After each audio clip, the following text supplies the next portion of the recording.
Okay, here's another one.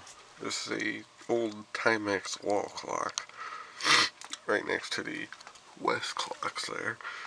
I got this recently too, for a whole fat $3, I think.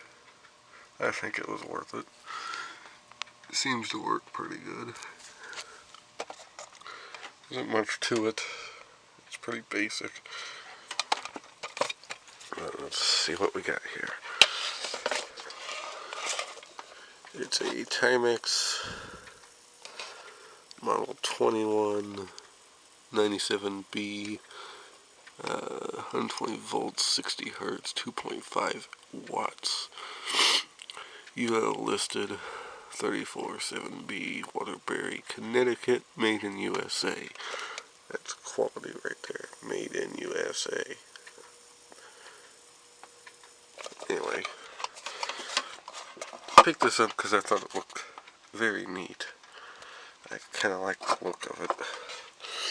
Kind of matches that one well too.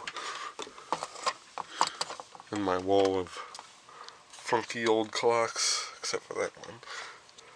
But yeah, figured I'd show that off real quick. Seems to work good, and yeah, keeps time, and that's about it for this one. So thank you for watching.